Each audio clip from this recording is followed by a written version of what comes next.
านกำลังฟังสถานีวิทยุกระจายเสียง FM 104.5 เมกะเฮิรตซ์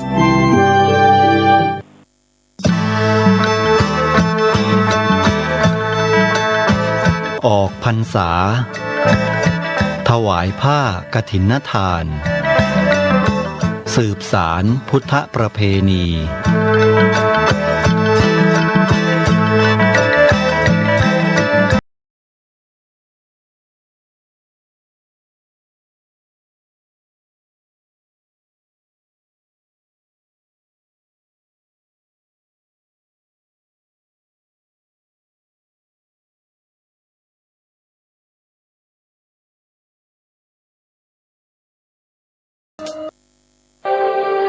นมัสการเจ้าค่ะวิกฤตโควิด -19 จะมีหลักธรรมใดช่วยได้บ้างไหมเจ้าคะเจริญพรสมัยพุทธกาลเกิดเหตุโรคระบาดในเมืองไวสาลีพระพุทธเจ้าให้คณะสงฆ์สวดพระพุทธมนต์เพื่อความเป็นสิริมงคลของบ้านเมืองและให้ประชาชนมีสติเกิดปัญญารอดพ้นจากภัยพิบัติได้สถานการณ์นี้ทุกคนตระหนักแต่อย่าตื่นตระหนกคนไทยต้องมีสติเพื่อฝ่าวิกฤตโควิด -19 ไปด้วยกัน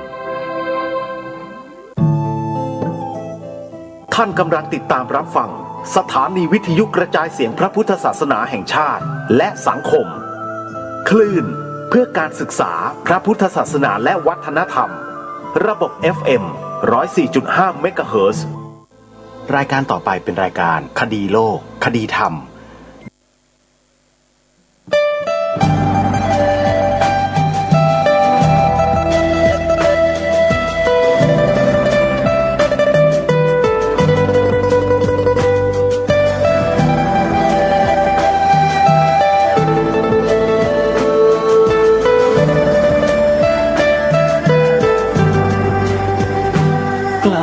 คิด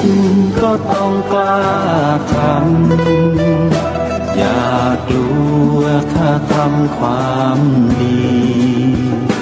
เป็นศึกษาปัญหาให้ทันท่วงที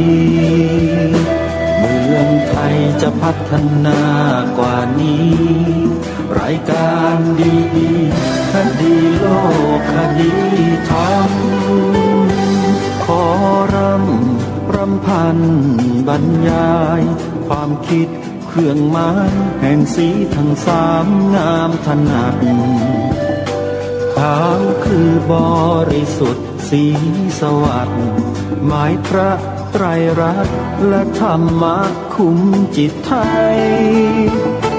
แดงคือโลหิตเราใส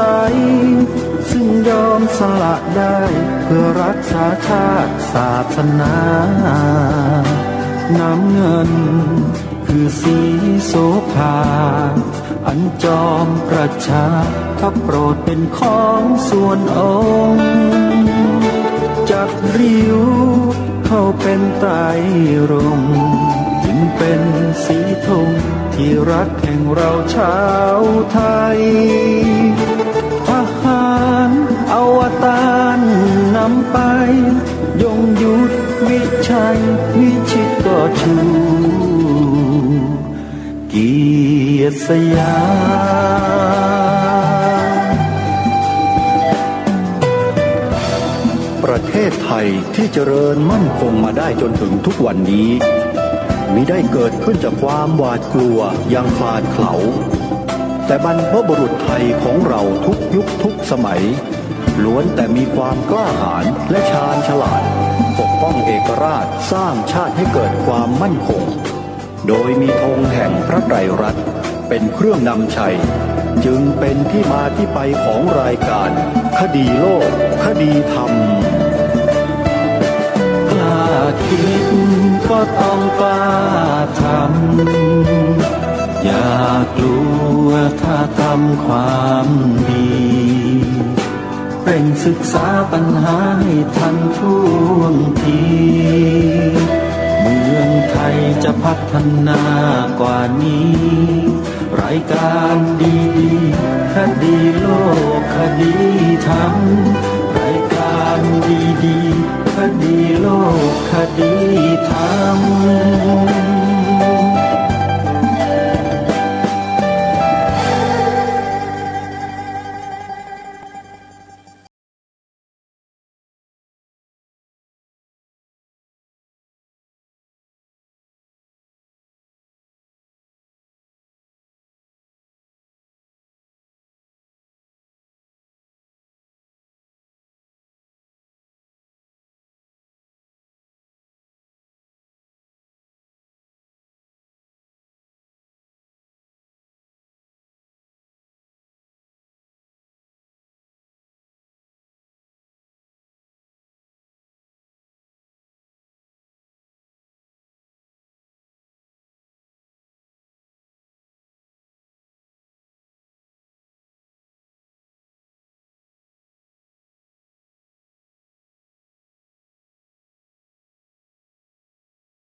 โลกคดีธรรมมาพบกับท่านผู้ฟังเป็นปกติทุกวันจันทร์ถึงวันศุกร์และวันเสาร์อาทิตย์ทางสถานีวิทยุแห่งนี้ท่านผู้ฟังสามารถดาวน์โหลดแอปพลิเคชันสมาพันธ์สื่อวิทยุพระพุทธศาสนาอาเซียนไว้ในโทรศัพท์มือถือเพื่อติดตามรับฟังข่าวสารข้อมูลเนื้อหาสาระในทางพระพุทธศาสนาได้ทุกวันใครบอกให้ผู้อื่นดาวน์โหลดผู้นั้นได้บุญเพราะว่าแอปพลิเคชันนี้มีธรรมะเป็นส่วนมากให้เปิดออกอากาศให้ท่านสาธุชนได้ฟังกันเป็นประจำท่านใดที่ฟังก็จะได้รับประโยชน์จากการฟังธรรมะโดยตรงรายการคดีโลกคดีธรรมยังคงอยู่ในช่วงของการนำสาระธรรมบรรยายของท่านพระอาจารย์มหาสมศิริปัญโยมาเปิดให้กับทุกท่านได้สดับรับฟังกันต่อเนื่องช่วงนี้เป็นช่วงสุดท้ายของตอนซึ่งเราได้ฟังกันมาจำนวน3ช่วงเรียบร้อยแล้วช่วงนี้เป็นช่วงที่4ช่วงสุดท้ายของตอนวันนี้ขอแจ้งข่าวประชาสัมพันธ์งานบุญทอดกฐินของวัดอารามมงคลตำบลยางตลาดอำเภอยางตลาดจังหวัดกาฬสินธุ์จัดทอดกฐินวันนี้ท่านสาธุชนท่านใดที่อยู่ในต่างจังหวัดท่านสามารถทอดกฐินออนไลน์ถวายวัดอารามมงคลได้รายละเอียดนั้นท่านสามารถเข้าไปเซิร์ชเพื่อหาดูข้อมูลได้ในเว็บเพจในเว็บไซต์ในเฟซบุ๊กของวัดอารามมงคลรายละเอียดจะอยู่ในนั้นท่านสาธุชนทั้งหลายนี่คือช่องทางการสื่อสารที่เราสามารถเชื่อมโยงให้ถึงกันได้ด้วยคำบอกเล่าคำบอกกล่าวประชาสัมพันธ์ประกาศเชิญชวนอาตมาภาพนั่งอยู่ที่กรุงเทพประกาศเชิญชวนประชาสัมพันธ์ให้กับญาติโยมในหลายๆจังหวัดให้รู้ว่าที่นั่นที่นี่มีงานบุญกฐินหรืองานอะไรต่างๆได้นี่แหละเขาเรียกว่าการเชื่อมโยงเป็นประโยชน์เราจะได้มีส่วนร่วมสร้างสรรค์สิ่งที่ดีงามร่วมกันสืบต่อไปนอกจากงานบุญกฐินที่วัดอารามมงคลอำเภอยางตลาดจังหวัดกาฬสินธุ์ซึ่งกำลังทอดอยู่ในวันนี้แล้วยังมีการทอดกฐินอีกจำนวนหลายต่อหลายวัดที่จัดงานทอดกฐินกันในวันนี้ท่านสาธุชนญาติโยมสะดวกวัดไหนศรัทธาวัดใดให้ทำวัดนั้นท่านสาธุชนไม่ว่าเราจะอยู่ใกล้อยู่ไกลก็แล้วแต่ศรัทธาของเรานั้นสามารถที่จะเกื้อกูลต่อกิจการพระพุทธศาสนาของเราได้ทั้งนั้นเพราะฉะนั้นอยู่ที่ไหนสะดวกที่ใดไปที่นั่นอีกหนึ่งสำนักสงฆ์จะขอประกาศให้ญาติโยมได้รู้จักคือสำนักสงฆ์ศรีกาญจนารามตั้งอยู่ที่ตำบลคลองตะเกราอำเภอท่าตะเกียบจังหวัดฉะเชิงเทราอาตมาภาพก็จะไปร่วมงานบุญกฐินที่นั่นและอีกวัดหนึ่งที่อาตมาภาพจะเดินทางไปบรรยายธรรมก็คือวัดภูจวงอำเภอบ้านไร่จังหวัดอุทัยธานีของท่านพระอาจารย์มหาลำพันธ์ปุญญมโนเจ้าอาวาส แล้วท่านก็เป็นเจ้าคณะอำเภอบ้านไร่รูปปัจจุบันนี้ด้วยถือว่าท่านได้ให้เกียรติอาตมาภาพนิมนต์ให้ไปบรรยายธรรมในงานบุญกฐินของวัดภูจวงญาติโยมที่อยู่อุทัยธานีและใกล้เคียงที่ฟังรายการนี้อยู่อย่าลืมนะโยมนะใกล้วัดภูจวงไปทำบุญทอดกฐินที่วัดภูจวงกันทำบุญอื่นๆก็ได้เพราะว่าที่วัดนี้ก็เป็นวัดเผยแผ่พระพุทธศาสนาและเป็นวัดให้การศึกษาพระปริยัติธรรมแก่พระภิกษุสามเณรด้วย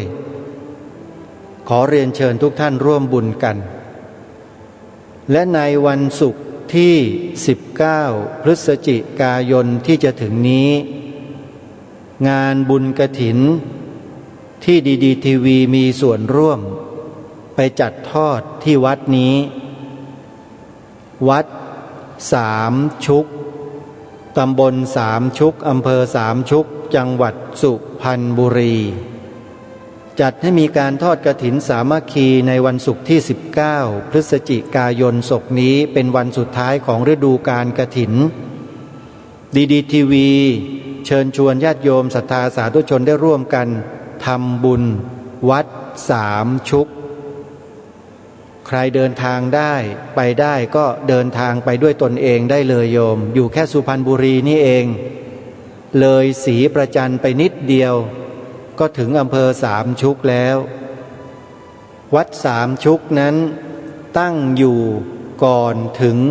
สี่แยกสามชุกถ้าหากโยมเดินทางไปถึงสี่แยกแล้วนั่นแปลว่าเลยวัดสามชุกไปแล้วสังเกตให้ดีๆวัดสามชุกนั้นจะมองยากนิดหนึ่งเพราะว่าป้ายวัดนั้นอยู่ด้านในไม่ได้ออกมาอยู่ด้านนอก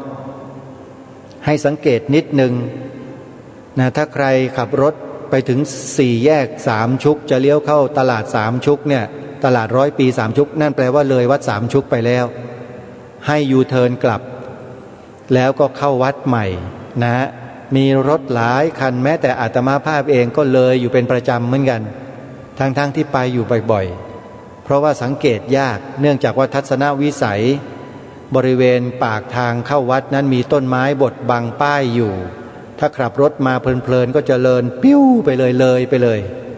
นะเพราะฉะนั้นอย่าลืมไปร่วมงานกันนะโยมนะ19พฤศจิกายนนี้ดีทีวีไปทอดกฐินที่วัดสามชุกแล้วก็มีการถ่ายทอดสดตั้งแต่วันที่18พฤศจิกายนรายละเอียดต่างๆสอบถามหรือร่วมบุญได้ที่หมายเลขโทรศัพท์02-219-5154 02-219-5157ถึง8 098-341-5730ถึง1หรือจะโทรไปโดยตรงที่วัดสามชุกก็ที่หมายเลข089-000-8462เอาละช่วงนี้เดี๋ยวเรามาฟังธรรมบรรยายที่เหลือของท่านพระอาจารย์มหาสมโดยพร้อมเพรียงกันธรรมบรรยายของท่านนั้นกำลังปรารภและพูดถึงเรื่องที่น่าสนใจอยู่เดี๋ยวเราไปติดตามรับฟังพร้อมๆกันได้ณบัดนี้คือจะไปอ้างแต่กระแสสังคมอย่างเดียวโดยที่เราลืมไปว่าเรามีศาสนาพุทธเป็นศาสนาประจำชาติถึงแม้ว่ารัฐธรรมนูญจะไม่เขียนไว้แต่โดยนิติโดยพฤตินัยมันก็เป็นอย่างนั้นตั้งแต่สมัยนู้นรัชกาลที่1พระเจ้าตากสินหมดอำนาจไปพระพุทธยอดฟ้าจุฬาโลกพระองค์ก็ให้ข้าราชการทุกหมู่เหล่านี้ศึกษาธรรมะพระองค์เองก็ทำตัวอย่างนั้นตั้งสัจจะว่าจะอุปถัมภกจอยกพระพุทธศาสนาป้องกันขอบขันธเสมาเพื่อรักษาประชาชนและมนตรีเนี่ยในรัชกาลนี่แหละที่ระบบคุณธรรมบูมมากรองจากยุคพระเจ้านารายณ์พระเจ้านารายณ์นี่ก็ปลายและสมัยนั้นก็พระเพทราชายึดอำนาจจากพระนารายณ์นั้นก็ ยึดตอนพระองค์ทรงชราภาพแล้วนะทำไมจึงยึดอำนาจก็เพราะว่าเจ้าอภัยรสเป็นน้องชายของพระราชาพระนารายณ์มหาราชต่างบรรดาแต่ว่าไปเข้ารีดศาสนาคริสต์พยายามจะดึงเอาขุนนางภายในวังนี่ไปนับถือศาสนาคริสต์ด้วยพระเพทราชาก็มองเห็นว่าเกิดอันตรายแล้วก็เลยรวมกับภิกษุสงฆ์พระเถระส่วนหนึ่งก็เลยยึดอำนาจจากพระนารายณ์มหาราชมาเพราะว่ากลัวว่าเมืองไทยจะไปนับถือศาสนาคริสต์หลังจากนั้นมาศาสนาพุทธก็รุ่งเรืองคือในสมัยก่อนเป็นลักษณะฆ่ากันในราชวงศ์นี่เข็นฆ่ากันก็จริงแต่ว่าเหตุผลตรงนี้นี่เป็นเหตุผลเดียวที่ผ่านก็คือพระเพทราชาไปยึดอำนาจของพระนารายณ์มหาราชมาเนี่ยในจำนวนเหตุผล4ประการนั้นเหตุผลอันหนึ่งที่สอบผ่านก็คือเพื่อให้พุทธศาสนายังคงอยู่คู่เมืองไทยฆ่าพี่ฆ่าน้องฆ่าลูกฆ่าหลานตนเองทิ้งก็จริงแต่ว่าเพื่อให้พุทธศาสนาอยู่นั่นคือเนื้อในใจความที่สำคัญในยุคนั้นตกมาถึงยุครัตนโกสินทร์ในปัจจุบันนี้ก็ไม่ว่าองค์ไหนก็ทรงได้ผนวดทรงสร้างวัดประจำตำแหน่งประจำราชวงศ์ของพระองค์ดูมันจะมีองค์เดียวที่ไม่ได้สร้างวัดก็คือรัชกาลที่6แต่ก็ต่อสู้กันทางความคิดพอสมควรรัชกาลที่6เนี่ยพระองค์ทรงบูมแนวความคิดต่างประเทศมากก็ไม่สร้างวัดแต่จะสร้างโรงเรียนพี่น้องร่วมราชวงศ์กันก็เลยติ่งบอกว่าจะไม่สร้างได้อย่างไรเราต่อมาราชวงศ์ของเราต่อมาก็สร้างวัดทุกองค์นี่เราจะไม่สร้างวัดได้ยังไงจะอยู่ยังไงพอต่อรองกันไม่ลงตัวก็เลยเอ้าไหนก็ไม่สร้างจริงๆจะไม่สร้างจริงๆใช่ไหมไม่สร้างจะสร้างโรงเรียนเมื่อจะสร้างโรงเรียนก็ต้องทำโรงเรียนนั้นให้เหมือนวัดได้ไหมนี่ใครไปเที่ยวเขาดินนะที่สวนสัตว์ดุสิตถ้าเรามองขึ้นไปทางเหนือเราจะเห็นโรงเรียนวชิราวุธไม่ใช่วัดนั่นเป็นโรงเรียนนั่นคือรัชกาลที่6ทรงทำให้เหมือนวัดคือต่อรองกันได้เท่านั้นแม้กระทั่งพระบรมมหาราชวังหรือวัดพระแก้วในปัจจุบันนี่ข้างบนนั้นก็เป็นทรงไทยนะแต่ฐานล่างนี่เป็นทรงยุโรปพบกันครึ่งทางราชวังพระอนันตสมาคมที่นั่งอนันตสมาคมปัจจุบันก็เรียนแบบมาจากพระราชวังบักกิงแฮมพระราชวังอันนี้ก็พระราชวังบักกิงแฮมของประเทศอังกฤษก็เรียนแบบมาจากอิตาลีเหมือนกันนั่นคือการสั่งสมทางวัฒนธรรมการสมสู่ทางวัฒนธรรมแต่ส่วนหนึ่งที่จับใจความได้ก็คือกษัตริย์กรุงรัตนโกสินทร์หรือกษัตริย์องค์ก่อนหน้านั้นมาตั้งแต่สมัยพระเจ้านเรศวรนั้นจักไม่ทอดทิ้งเลยก็คือเรื่องของศาสนาพระราชาเองต้องนิมนต์พระเข้าประเทศในวันพระเนี่ยให้ขุนนางผู้ใหญ่รวมทั้งพระองค์เองได้ฟังในวังปัจจุบันนี้เราทิ้งธรรมะพากันไม่สมาทานธรรมะไม่สนใจศาสนามุ่งไปทางความเจริญทางโลกมากนี่บอกโลกจะลุกเป็นไฟไม่มนุษย์ผีจะผุดขึ้นนั่งบัลลังก์เหลืองพวกมารเปรตจะพิชิตคิดครองเมืองหนูคุยเขื่องจะหันสู้กับเสือลายที่เคยเล่าให้ฟังทางเข้าคุกจะสะอาดเกินคาดหมายทางเข้าวัดก็จะกลายเป็นป่าเสือคุกเพิ่มขึ้นความเดือดร้อนเพิ่มขึ้นอาวุธมากขึ้นความซับซ้อนในเรื่องของการทำลายก็มากขึ้นปัจจุบันในโลกจึงหวาดระแวงเกี่ยวกับเรื่องระเบิดพลีชีพมากพี่น้องทางภาคใต้อยู่กันอย่างขวัญผวาพระสงฆ์องค์พระเจ้าก็ไปบิณฑบาตโอ้โหมองหน้ามองหลังต้องมีทหารเดินคุมก็เลยมองไม่รู้ว่าพระไปบิณฑบาตหรือว่าพระเป็นนักโทษกันแน่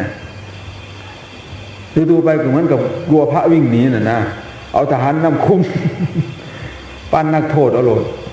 โอ้ยปานนี่มันก็คักโคตร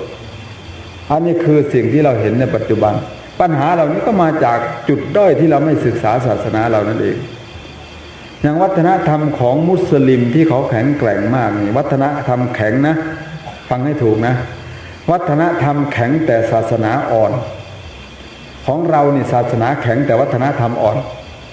ความสมัครสมานสามัคคีเราไม่มีเลยทำวัดวันละ2 ครั้งเราก็ยังไม่ผ่านสอบไม่ผ่านเวลาทำวัดบางทีเราอังสะก็ไม่ใส่นุ่งสบงตัวเดียวไม่รู้ไปเอาหุ้มข้อมาจากไหนเดาะตะก้อ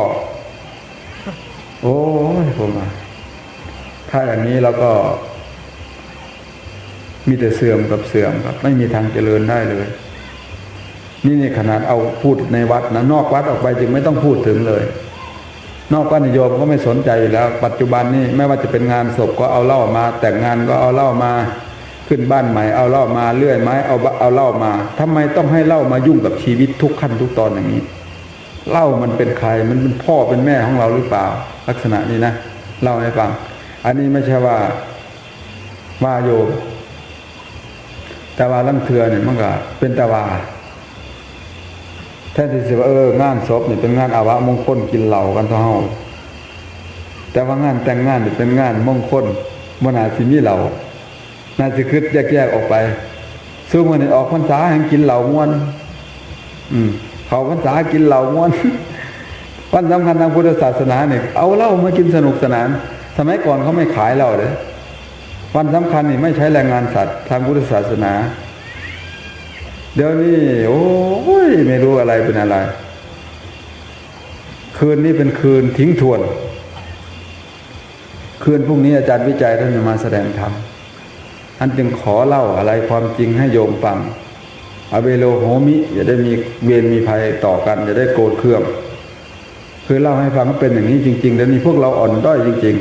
ๆศาสนามุสลิมเนี่ยเขาปกครองเอากฎหมายเอาคำสอนมาเป็นกฎหมายปกครองของเรานี่บ่มีเลยบ่หูเรื่องนี้มีโยมส่วนหนึ่งลงมาวัดประจำโยมอีกส่วนหนึ่งก็จะมองว่าโอ้พวกนี่มันลงไปวัดนี่มันเอาเข้าวัดมากินทางสันทางสี่เว้ากันแน่บางคนนะจริงๆแล้วมันไม่เป็นบาปไม่เป็นไรดอกที่เขาเอาข้าววัดไปกินก็เพราะว่าเขาลงมาวัดส่วนที่ไม่ได้เอาข้าววัดไปกินก็เพราะว่าไม่เคยลงมาวัดเลยจะเอาข้าววัดไปกินได้อย่างไรในเมื่อเจ้าบ่เคยลงมาเลยนี่เขาลงมาวัดเสมอเขาก็ล้างถ้วยเสมอเขาก็เอาเข่าไปดิจะเอาไว้จังไหนเพราะว่าข่อยบ่ตากเขาแห้งโมเมนต์หลวงพ่อหลวงตาสิมานั่งตากเขาแห้งญาติเขาแห้งตีกันผมก็เคยพูดเปรยๆว่าเคยบอกฝากโยมที่ลงมาวัดไปว่าคนที่เขาบอกว่าเอาข้าววัดไปกินนั่นเขาว่าหมู่เจ้าน่ะบอกเขาลงมาเมียนได้เขาเสียจังไหนผมว่าหมู่เจ้าจะเอาเขาขึ้นไปเด้อบัดนี้ให้เพิ่นน่ะลงมาผู้เพิ่นเว้าเพิ่นสิเฮ็ดจังไหนแต่ฮู้คือกันเพิ่นสิเอาเขาไปเทถิ่มลงหลุมบ่เขาบอกว่าเอาข้าววัดไปกินนี่มันบาปศาสนาผู้นึงว่าโอ้ยผมว่า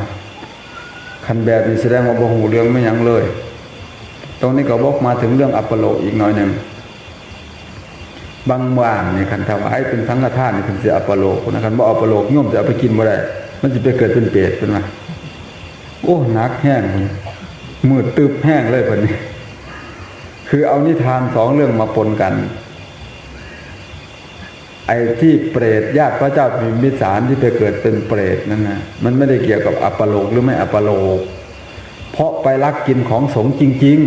ๆมันไม่ได้เกี่ยวอะไรกับอัปโลกหรือไม่มันคนละเรื่องคนในท่านคนละเรื่องเลยนะเข้าใจผิดกันไกลหลายโยชน์เลยถ้าหากว่าไปลักกินในลักษณะนั้นจะอัปโลกหรือไม่อัปโลกมันก็บาปคือในเรื่องนั้นนู้นมาตั้งแต่พระเจ้าสิรินู่นนะ92กลับมาแล้วคือเปรตญาติของพระเจ้าพิมพิสารสมัยนั้นน่ะเป็นคนงานที่เขาเกณฑ์มาทำกับข้าวเลี้ยงสงฆ์เพราะว่าในสมัยนั้นพระพุทธเจ้านั้นมีน้องชายสองคนแล้วก็ออกบวชตามพี่ชายน้องชายนี่ออกบวชตามพี่ชายผู้เป็นพ่อนี่ก็ ผู้เป็นพ่อนี่ก็ขอผูกขาดการเลี้ยงพระเลี้ยงพระพุทธเจ้าน้องชายขอเลี้ยงบ้างก็ไม่ให้ น้องชายของพระพุทธเจ้าก็คือลูกของพ่อนั่นแหละมุนปันยังบ่เนี่ยทั้งหนึ่งนางงงอยู่ปล่อยสิเริ่มลำดับไม่สิหาคำบอกมันง่ายพระราชาเนี่ยมีลูก3 คนอันคนกกเล่านั่นเป็นพระพุทธเจ้าเอาใจบ่บัดนี้ผู้เป็นพ่อนั่นได้ลูกชายใหญ่เป็นพระพุทธเจ้าหวงอุปถากผู้เดียวอันลูกชาย2 คนนั่นที่บ่ได้เป็นพระพุทธเจ้าก็อยากอุปถากพี่คือกันแต่เราบ่ให้นะผู้เป็นพ่อน่ะหวงอุปถากผู้เดียวนะน้องชายก็เลยบอกไปหาบวชต่อเฮาซั่นส่วนกัน2 คนที่เหลือเนี่ยส่วนกันไปบวชก่อนสิบวชนั่นก็เลยมาบ้างแผนว่า คณะที่หมู่เฮาไปบวชอยู่นี่3 เดือนนี่ในพรรษานี่อันนี้เด้อเงินค่าเลี้ยงพระสงฆ์เด้อนี่อันนี้เงินส่วนนี่เสียค่าอาหารคนในบ้างอันนี้ค่ากองทัพทหารว่าซั่นแบ่งทรัพย์เรียบร้อยนะก็เลยเกณฑ์เอาคนมาเฮ็ดกับเขาสิเลี้ยงพระสงฆ์ในพรรษานะให้งบประมาณไว้ซุ่มนี่แหละอันซุ่มมา100กินของสงฆ์นี่ซุ่มเข้าไปเกณฑ์มาของดีๆงามๆก็เสื่องไว้ซ่อนไว้เอาไปกินนะของเขาเตรียมไว้เพื่อสงฆ์ก็ลักแอบไปกินท่านเหล่านี้ก็เลยเป็นเปรตของญาติพระเจ้าพิมพิสารมันไม่ได้เกี่ยวตรงไหนกับอัปโลกเลยคนละเรื่องคนละตอนคนละขั้นมันคนละทานคนละเรื่องเลยซุ่มหนึ่งหัวบ่อัปโลกบ่ได้โยมเอาไปกินเป็นบาปตายได้เพิ่นว่าจริงๆนั่นของเดนพระนั่นท่านไม่ต้องไปเกี่ยวกับอัปโลกหรือไม่อัปโลกครับพระเพียงแค่ท่านสละคิดสละเท่านั้นแหละท่านลุกไปแล้วก็ของนั้นโยมเอาไปกินได้เลยไม่มีโทษไม่มีภัยอะไรหรอกถ้าของท่านจะเก็บไว้ฉันอีกเป็นปรัมปราหรือเป็นสั่งสมเป็นนิธิอันนั้นอีกต่างหากที่จะเป็นโทษท่านเก็บไว้ได้นะครับบางสิ่งบางอย่างไม่ใช่ว่าเก็บไม่ได้เลยแต่ถึงกับน่าเกลียดอะไรมากมาย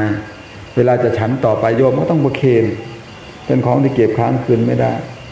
ถ้ามันไปถึงเวลาที่เราจะฉันได้ก็ฉันแต่ว่าถ้ามันเลยเวลาไปวันต่อมาก็ต้องประเคนขณะบางอย่างนะถ้าบางอย่างเป็นการฉันได้7 วันก็ไม่เป็นไรหรือบางอย่างฉันตลอดวันก็ไม่เป็นไรแต่อย่าเข้าใจผิดว่าถ้าไม่อัปโลกโยมเอาไปกินไม่ได้อย่าเข้าใจผิดอย่างนั้นโยมก็เลยพลอยเข้าใจผิดต่อไปว่าอันซุ่มมาวัดเนี่ยเอาของไปกินนี่ตกนรกคนว่า เอาของวัดไปกินมันบาปคือเขาไม่รู้เหตุรู้ผลผมก็เลยบอกว่าให้พวกที่ว่านั้นลองลงมาสักครั้งหนึ่งแล้วโยมที่พวกที่ลงมาประจำนี่ลองอย่าไปยุ่งเอาง่ายๆว่าให้เพิ่นมาเฮ็ดมึงเพิ่นสิเฮ็ดจังได๋เพิ่นมาล้างถ้วยเบิ่งมาเก็บถ้วยข้าวถ้วยแกงเดนพระเบิ่งเพิ่นสิเฮ็ดจังได๋ล่ะแต่ก็ไม่ลงมาอีกพวกที่พูดอย่างนี้ส่วนมากจะไม่ค่อยลงมามีทุกหมู่บ้านครับไม่ใช่เฉพาะบ้านครูวัดบ้านลุนมีทุกหมู่บ้านเนี่ยพูดลักษณะนี้คือเขาไม่เข้าใจดังนั้นไอ้สัมมาทิฏฐิที่ตัดขึ้นเบื้องต้นมันจึงเป็นอุปการะอุปการตาเพราะเป็นอุปการะธรรมอันนี้มันจะเป็นอุปการะต่อธรรมองค์อื่นหมดทำให้รู้ผิดรู้ถูกรู้เหตุรู้ผลรู้ตนรู้ประมาณรู้จักการรู้จักเวลาหูว่าธรรมะนี่มันเป็นเหตุผลที่เกิดขึ้นจากธรรมะนี่มันที่เฮาประพฤติปฏิบัติไปเป็นวิบากหูจักเจ้าของอัตตัญญุตาธรรมัญญุตาอัตถัญญุตารู้จักเหตุรู้จักผลซึ่งเมื่อเนี่ยมันบ่มีเหตุบ่มีผลมันยังเสือเอาความเสือที่เป็นมิจฉาทิฏฐิมาเป็นเครื่องตัดสินก็อย่างที่เล่าให้ฟังเรื่องนางกวักตั้งแต่ตอนต้นนะดูใครดูไอ้ตามรอยพุทธบาทก็มันจะเป็นเหตุผลของอาจารย์จำนงทองประเสริฐหรือของอาจารย์อะไรด็อกเตอร์อะไรนะที่แกบอกว่าพุทธศาสนาเนี่ยสอนมันมองเห็นอย่างพระพุทธเจ้าสอนว่าถ้าจะให้อยากได้เงินก็ต้องขยันทำงานนะแต่พวกเราเนี่ยถ้าอยากได้เงินต้องเอาไซมาห้อยไว้ หรือไม่ก็ท่องคาถาโอมศรีวลีจะมหาเทโลท่องคาถาศรีวลีท่องจนเจ้าปากเวอร์บ่ได้ดอกตัวนั้นท่องไปโลด มันความเชื่อที่มันไม่ถูกต้องมันไม่เป็นวิทยาศาสตร์แต่ความเชื่อแบบพระพุทธเจ้าเนี่ยถ้าขยันก็ต้องถ้าขยันมันต้องได้มันต้องได้อยู่แล้วเจ้าปลูกมะเขือต้นหนึ่งเอาล่องปลูกต้องเสือข่อยโลดข่อยคำสอนพระพุทธเจ้ามา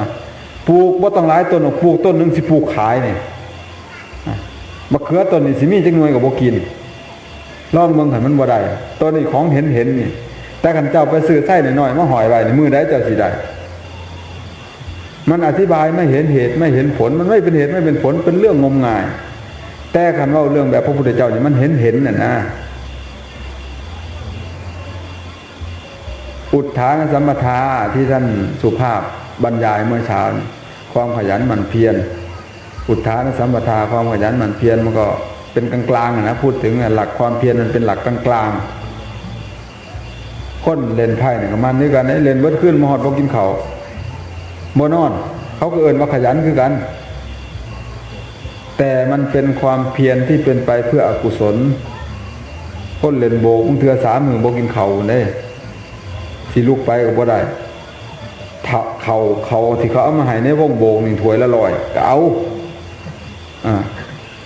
ยาสูบม้วนละ20 บาทก็เอาบ่ลุกนะมันเสียเวลามันเคิกหมู่เฮานั่งสมาธิ 2-3 ชั่วโมงข้อตกเตะเสะพวกนี้นั่งเล่นโบกบดขึ้นหดบ่หิวนอนนี่แหละที่ผมบอกว่าขึ้นสวรรค์แบบถลอกปอกเปิกกับลงนรกด้วยรอยยิ้มมันมีความสุขสนุกสนานมันเป็นไปเพื่อกุศลเป็นไปเพื่ออกุศลความสนุกสนานที่เกิดจากอบายมุขมันเป็นไปเพื่ออกุศลแต่ถ้าความลำบากลำบนที่เราทำกันอยู่นี่ลุกมาแต่ดึกแต่เช้ามานั่งสมาธิมาทำวัดมาสวดมนต์แล้วก็มาฟังธรรมมีคาถามันเป็นไปเพื่อกุศลเป็นไปเพื่อเจริญสติปัญญาตรงนี้นี่มันเป็นสัมมาทิฏฐิเป็นการทำที่ถูกเหตุถูกผลถูกต้องเนี่ยจริงๆมีเรื่องเล่าเยอะมากเลยแต่มันไม่สามารถที่จะเล่าให้สมบูรณ์ได้ทุกเรื่องเพราะสิ่งที่เราต้องแก้ไขมีเยอะมากท่านจึงฝากเป็นการบ้านตรงนี้ให้ญาติโยมผู้มาฟังธรรมอันนี้ต่อไปนี่ถ้าหากเราจะทำบุญหรืออะไรก็ลงมาถามพระสงฆ์องค์พระเจ้าท่านว่าเสียจังได๋ได้บุญหลายที่สุดว่าซั่นเพิ่นก็สิบอกตามหลักคำสอนโดยเฉพาะพระเราที่นี่อยู่ที่วัดสว่างอรุณเรานี่ก็คงจะพอแนะนำโยมได้นะคงจะพอรู้ว่าอะไรเป็นอะไรอะไรถูกอะไรผิดไม่ใช่ว่าปล่อยให้โยมทำไปตามยถากรรมโยมก็ได้แต่บาปโดยที่เขาไม่รู้ตัวนี่คือเขาเห็นเราทำนี่บางทีเขาเข้าใจว่าเราทำผิดเพราะเขาเคยเห็นแต่ทำอย่างนั้นมานานแล้วอันนี้ก็คือการสมาทานมิจฉาทิฏฐิที่มานานมากเป็นตอเฝ้าวัฏฏะ ทางพ่อแม่ตายลงนี่ก็โอ้ยคนบ่ได้เปิดท่อนี่กระแสนี่คือมันสิบ่เป็นบุญเขาคงหูซึกจังซั่นต้องเปิดไว้สิฟังบ่ฟังก็ต้องเปิดไว้พอเปิดท่อนี่กันแสงไว้แพนั่งแพงเหล่ากินหัวกากๆอยู่มันโศกเศร้าแนวใดเนาะนี่เนาะผมว่าเปิดท่อนี่กันแสงแล้วก็เอิ้นพี่น้องมานั่งจุ่มกันห้องหายคือๆมันสิใครแน่อยู่ตัวได้เปิดท่อนี่กันแสงไว้โอ้ยท่อนี่กันแสงบางอย่างโศกของนั่งกินเหล้าหัวรอกากๆอยู่นี่บัดนี้บัดเอาโล่งจากเฮือนเนี่ยบัดนี้โล่งไปบ่ทันวิทย์ซะเลยเปิดเพลงขึ้นแล้วบัดนี่มันเป็นลูกสูตรมันเป็นลูกสูตร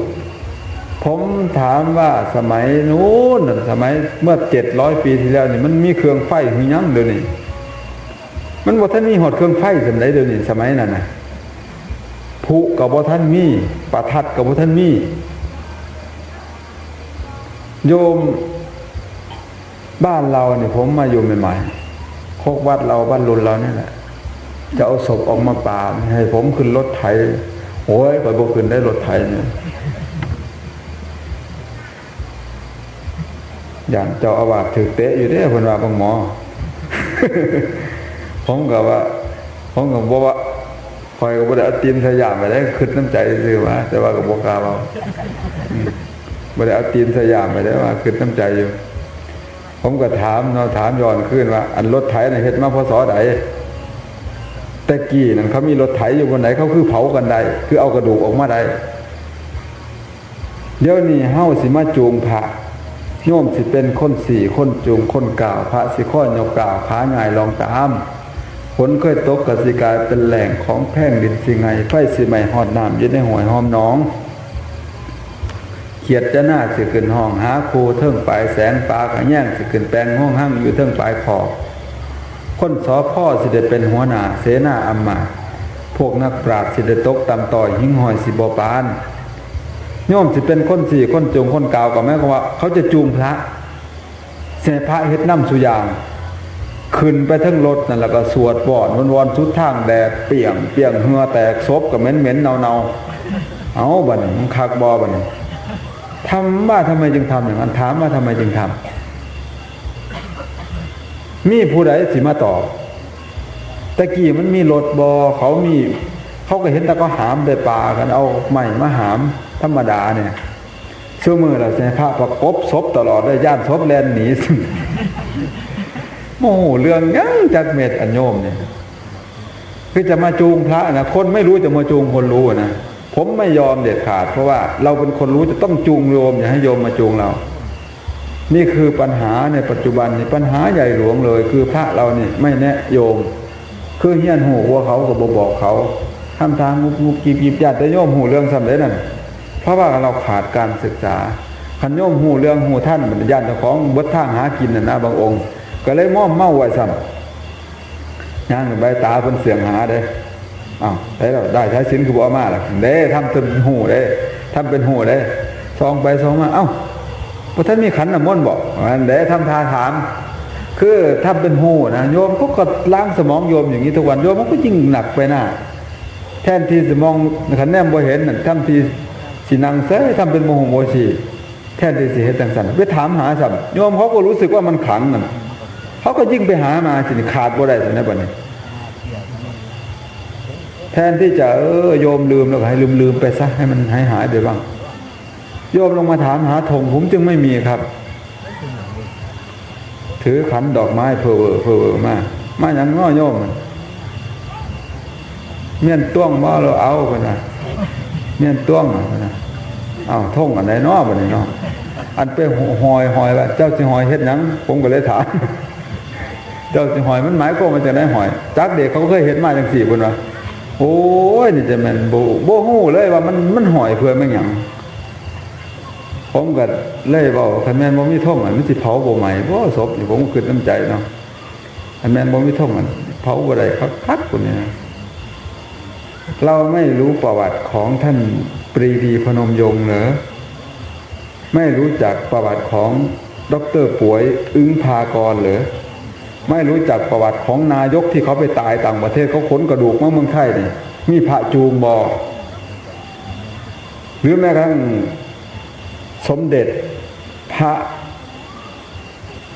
เจ้าเอกทัตนี่พระเจ้าตากสินต้องกลับมาเผาทีหลังเด้ขุดเล่าขึ้นมาผังสิว่าไปแล้วก็เป็นกรรมของเราแหละพระเจ้าตากสินสิยิ่งพม่าแล้วก็บ่ให้ยิ่งญาติเมียน้อยแล้วตกใจเจ้าตากสินเลยร่วมหมู่ได้500คนตีพาวงเราออกจันทบุรีไปอยู่ที่จันทบุรีที่ระยองก็เลยกลับมา 6-7 เดือนก็กลับมายึดเอากรุงศรีอยุธยาคืนพอยึดกรุงศรีอยุธยาคืนได้สิ่งแรกที่พระเจ้าตากสินทำก็คือไปขุดเอาพระศพของพระเจ้าเอกทัตขึ้นมาเผาเอาก็บ่ได้มีเครื่องเปิดธรณีกันแสงเลยในประวัติเขียนไว้มีแต่ว่าไปหานิมนต์พระเกือบไม่ได้พระเกือบสูญพันธุ์ไปยุคหนึ่งเพราะว่าเขาเผากรุงศรีอยุธยาย่อยยับพระศรีสันเพชรก็ถูกเผาเอาทองคำในยุคนี้แหละไปเฮาก็สิมาหลงติดอยู่ในประเภทนี้ซุ่มหนึ่งบัดนี้ซุ่มท่ายกนี่เพิ่นสิไปเฮียนสูตรของเพิ่นมานะเขาเรียกว่าอาจารย์ข้างนอกเขาเรียกอาจารย์เดี๋ยวนี้ค่าตัวอาจารย์แพงกว่าพระนะครับผมกับลูกน้องไปสวดมนต์ปากเปียกปากแฉะได้องค์ละ100-200วัดอาจารย์โมนี่โอ้ยหาบเอาเงินไปหาบเอาสินไหมพ พ่อแล้วก็มันเรียกร้องบุญคุณเด้อบุญแม่นเราทั้งเฮาเราพ่อทั้งอื่น โอ้ทั้งอื่นบุญเราทั้งเฮาเราได้สินไหมไปได้เงินได้ทองไปบักหลายมันจะไปสำคัญอะไรพวกนี้ก็เป็นโยมหัวดำๆเหมือนเรานี่เองไม่รู้เรื่องอะไรด้วยซ้ำไปพวกนี้คือพวกมอมเมาชาวบ้านพูดกันตรงๆแบบเนี้ยแต่ว่าพระนี่คือผู้ที่จะพาโยมไปผู้ที่จะทำให้พิธีกรรมมันเสร็จเขาโบเสือได้บ่เนี่ยสร้างเฮาแล้วบ่เนี่ยเฮาไปเปิดเผยความจริงสร้างเฮาสำกองขี่ เกลียดผมมากคันแม่นเขาปล่อยผมตายได้คือสิปล่อยผมตายได้แหละคือผมสิตายแล้วแหละแต่ว่ามันบ่เข็ดนะปากเขาบ่เข็ดต้องขออภัยโยมจริงๆที่พูดอย่างนี้เพราะต้องพูดความจริงคืนนี้เป็นคืนสุดท้ายสำหรับที่จะได้ขึ้นมาตรงนี้คืนพรุ่งนี้อาจารย์วิจัยอาจารย์ใหญ่ของทีมงานจะมาท่านจะมาแสดงธรรมให้เราฟังวันนี้โยมมีบุญมากได้ฟังเรื่องจริงได้ฟังเรื่องจริงอาตมาพูดเรื่องจริงถ้าพูดเรื่องจริงแบบไม่เกรงใจกันอย่างนี้คือคนรักกันจริงใครเขาจะไปกล้าบอกโยมถ้าไม่รักกันจริงหันแน่นเห็นหมูไม่ขี่ตาเขาก็ยังไปไกลๆกับท่ามทาลูกเอามือลูกตาเจ้าของใครจะบอกว่าเฮ้ยขี่ตาเป็นไงอันเช็ดออกไหมเขาก็ท่ามทายกมือเขาขึ้นแกทั้งนั้นก็หัวโอ้เขาคือสิมีขี่ตาเว้ยคุณมาบอกแต่คอยเนี่ยกล้าบอกเลยเพราะแกออกกับแม่นขี่ตาโอ้ปวดคอยว่าจะย่านเนี่ยบอกตรงๆเนี่ยสิ่งใดไม่ถูกต้องบอกกันบอกมันกันมาบอกแบบนี้มันโมโหนะย่อมกับสิโลมต่อไปอีกโดนเอาเป็นว่าคืนนี้เราใช้ธรรมะกันเท่านี้ก่อนขอให้ญาติโยมผู้มาฟังธรรมคืนนี้ทุกคนมีความสุขมีความเจริญงอกงาม อย่ามีทุกข์อย่ามีโศก อย่ามีโรคอย่ามีภัยให้มีอายุวันนะสุขะพละ มีความเจริญงอกงามหากเวียนว่ายตายเกิดอยู่ในวัฏสงสารขอให้ท่านทั้งหลายจงได้เกิดมาพบพระพุทธศาสนาทุกภพทุกชาติให้ได้เกิดมาพบพระรัตนตรัยให้เป็นสัมมาทิฏฐิเห็นถูกเห็นควรเห็นชอบมีสติปัญญาเป็นเลิศมีสัญญาเป็นเลิศสามารถจดจำพระธรรมคำสอนของพระสัมมาสัมพุทธเจ้าได้หมดทุกคนให้เป็นนักปราชญ์เป็นบัณฑิตโดยทั่วกันทุกท่านทุกคนเทอญ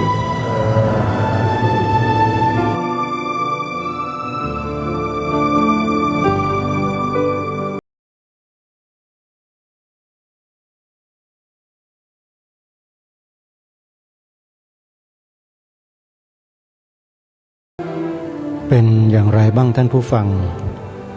ได้ฟังธรรมบรรยายของพระอาจารย์มหาสมชุดนี้จบลงแล้วเราได้ทราบอะไรกันบ้างก่อนที่จะจบธรรมบรรยายลงในวันนั้นเนี่ยท่านยืนยันเป็นครั้งที่2ในเทปนี้บอกว่าท่านพูดความจริงพูดความจริงแล้วญาติโยมสาธุชนก็อย่าว่าท่านเหมือนกับการกวาดขี้ตาหรือบอกว่าที่ในตานั้นมีขี้ตาอยู่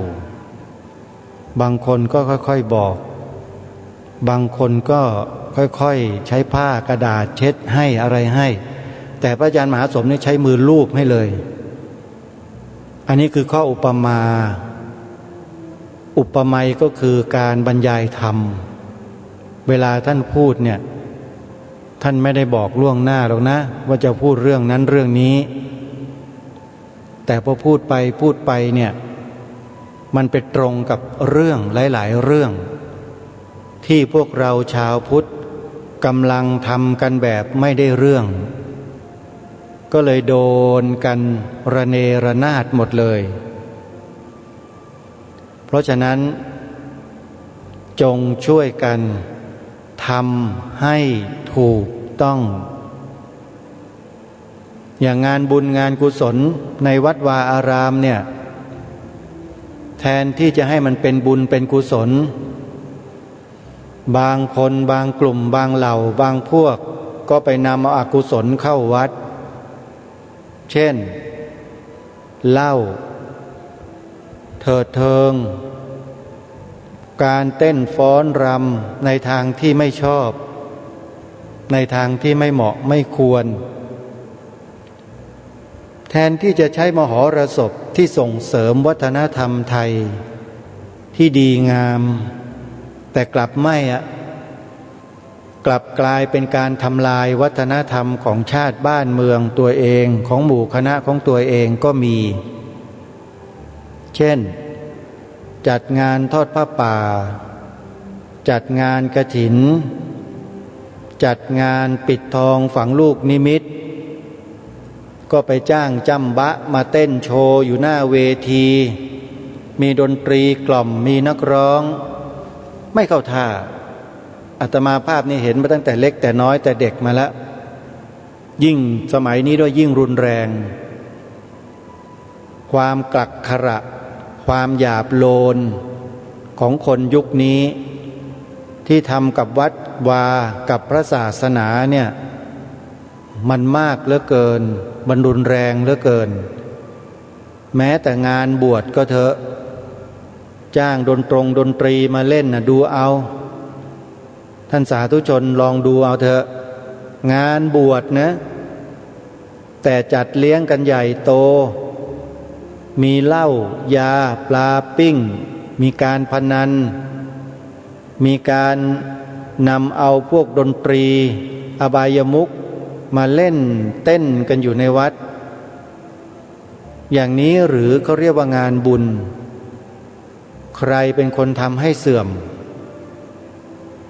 เนี่ยคิดดูให้ดีนะใครเป็นคนทำให้พระพุทธศาสนาในบ้านเมืองเราเสื่อมถ้าไม่ใช่ฆราวาสญาติโยมแล้วจะเป็นใครพระท่านไม่จ้างมาหรอกสิ่งที่ลามกจกกระเปรตแบบนั้นน่ะจ้างเอามาเล่นในวัดไม่มีละก็มีแต่คนที่เป็นฆราวาสทั้งนั้นแหละจัดงานบวชลูกบวชหลานแหมใหญ่โตเหลือเกินมีงานมีการใหญ่โตโมโหฬารแห่กันตั้งแต่ปากทางเข้าถึงปากประตูวัดเข้าถึงในโบสถ์รถเครื่องเสียงใหญ่โตโมโหฬารดังไปทั่วทั้งคุ้งทั้งแคว5 บ้าน10 บ้านอย่างนี้นี่หรืองานบุญกุศลถ้างานบุญกุศลจริงนี่ต้องอย่างวัดอารามมงคลคืนนี้นี่ฟังเทศกันทั้งคืนวัดศรีอุดมวงศ์วัดป่าจริยธรรมวัดวารีสารวัดภูจวงนี่ที่กำลังจะเทศกำลังจะแสดงธรรมกันทั้งคืนนี่งานบุญมันต้องแบบนี้ต้องมีการตั้งเวทีธรรมาสน์เทศบรรยายธรรมเสวนาธรรมกันนี่เหมือนกันสถานีวิทยุสถานีโทรทัศน์บนเวทีกิจกรรมต้องมีอย่างนี้เขาเรียกว่างานบุญสร้างเสริมส่งเสริมบุญกุศลส่งเสริมพระพุทธศาสนาแต่ถ้าไม่ใช่เป็นการทำลายพระพุทธศาสนากันทั้งนั้นฝากเป็นข้อคิดในช่วงท้ายรายการเสริมองค์บรรยายธรรมของพระอาจารย์มหาสมสักนิดหนึ่งเพราะว่ามีแนวในการบรรยายคล้ายๆกันคือพูดอะไรตรงๆไม่อ้อมค้อมเสียเวลาบวชมาเนี่ยมันจะมาบวชเอาอกเอาใจใครนะโยมแล้วก็ไม่ได้ให้ใครมากราบไหว้บูชาเทิดทูนด้วยเราบวชมาเพื่อบูชาพระพุทธองค์บูชาพระธรรมบูชาพระอริยสงฆ์เจ้าเราต้องทำให้ดีที่สุดเป็นแบบอย่างที่ดีให้กับคนทั่วไปเอาละท่านสาธุชนเทปหน้าจะเป็นธรรมบรรยายเรื่องใดตอนใดที่ไหนนั้นคอยติดตามรับฟังกันสำหรับวันนี้เวลาของรายการหมดลงแล้ว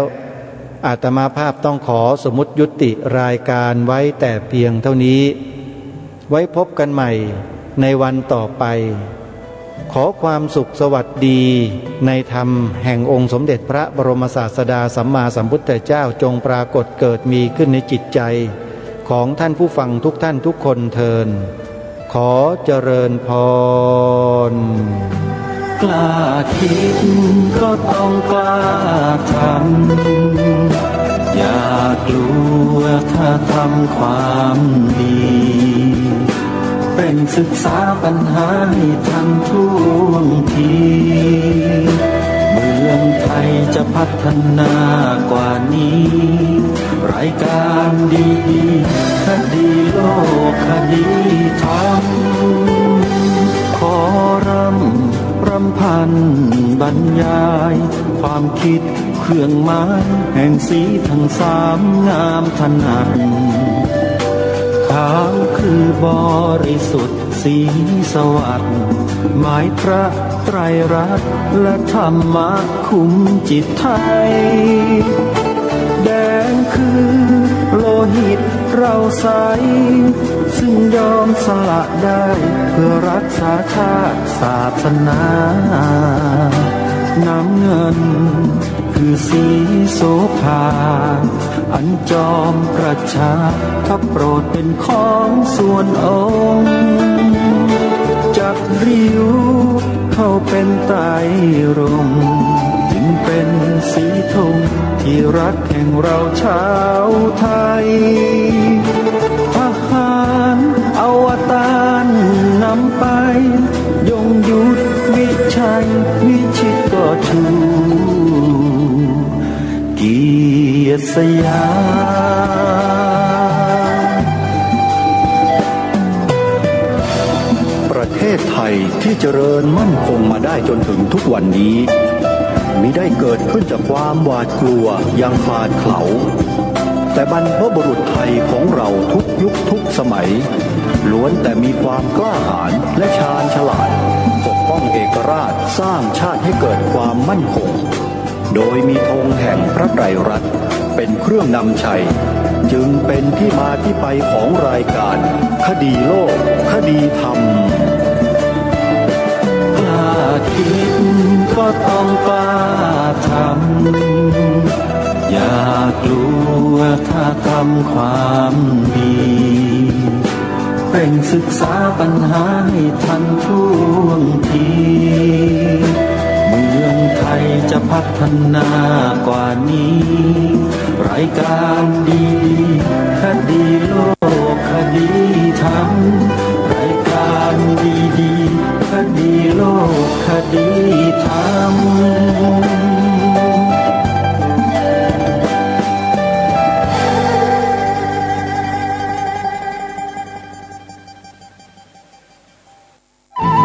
ที่จบไปแล้วนั้นเป็นรายการคดีโลกคดีธรรมดำเนินรายการโดยพระครูปลัดณรงค์ฤทธิ์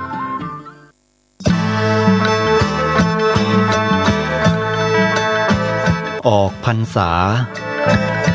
ถวายผ้ากฐินทาน